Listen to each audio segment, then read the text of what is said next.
via healthcare benefits. The Act investing millions of dollars into renewable energy resources to address supply chain issues, to reduce inflation in the long term, right? The infrastructure bill that invested $1 trillion into local communities across the U.S. to spur their economies and create construction jobs, right? The American Rescue Plan to address COVID, right? And the CHIPS and Science Act to bring manufacturing jobs back to home in America. Fucking loony.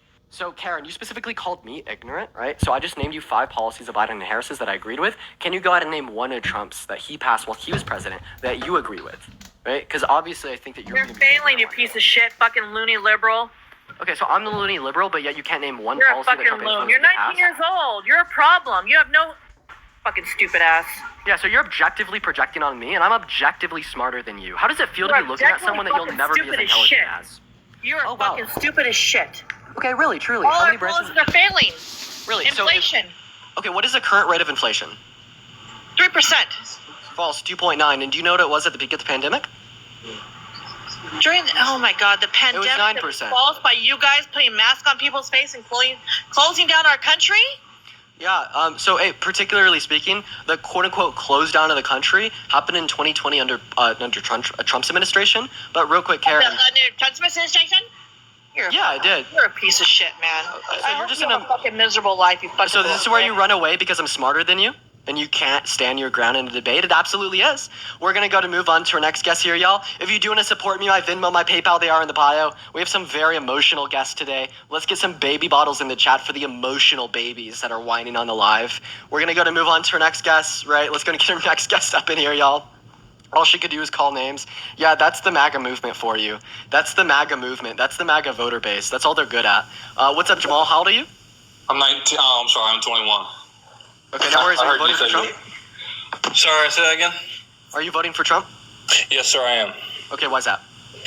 Well, to be honest with you, it's first of all, I want to give praise to you for you're 19 years old, coming out here and wanting to debate with the other side. I don't think there's enough people talking about it personally online, especially between younger ages. Boxes, thank you for the gifted sub. I appreciate it. I would say one, it's what Donald Trump had done during his presidency, but not only that, but the way he's handling himself now, where he's going and interviewing influencers who a lot of young people watch and look towards. Elon Musk, they interview with Elon Musk, go on podcasts like Nelk Boys or Aiden Ross, which gets to these are streamers, but they get to a large audience. Sally, thank you so much for the $50 on Venmo. Yo, Sally says keep up the good work on TikTok. Sally, thank you so much for the $50 on Venmo. Yo, let's get at least 300 W's for Sally right now in the chat. That is so kind of you. Thank you so much for the $50. Massive W Sally's down below. And Al, thank you for the subscription, but massive W's for Sally. So yeah, of course I get you. All right, so you said that you're voting for Trump because of his presidency. So what's one policy that he influenced get passed during his presidency that you liked? Well, and I'm not going to speak out of what I know for sure, because as of just last year, I wasn't going to vote at all. It just wasn't my thing. Didn't want to, but it's what he had done with the oil companies. The oil companies were making almost no profit when he was as president, because it's what the Democrats do. They allowed the... Farah, thank you for the $10 on Venmo. Farah, thank you so much for the $10. W's for Farah in the chat. Thank you for the $10. Go ahead. Make more and more in profit. And what Trump did, they're begging him to let them raise the prices so they can make money. So he basically stepped on their throats. He's a businessman. And I think personally, as a leader for our country, they need to be a businessman or woman. And Donald Trump has done that. He's created a multi-billion-dollar business, and he knows what he's doing with money. He knows how to spend it. He knows how to...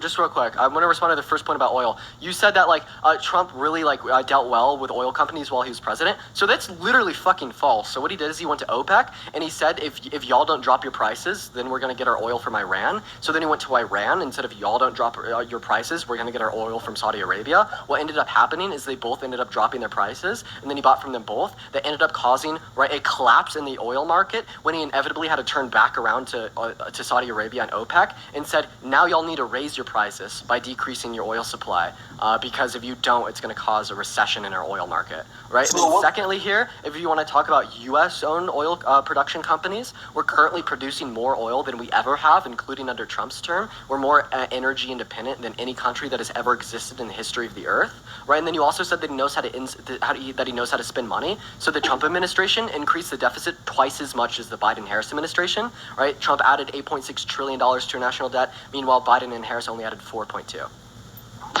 Okay, well, first of all, one, if we are trying, okay, why did he shut off the pipeline? Trump was trying to find oil in Alaska. He said big oil, that was his one-liner, but big oil in Alaska. Biden had completely shut that down. It was one of the first things he had done when he gained presidency.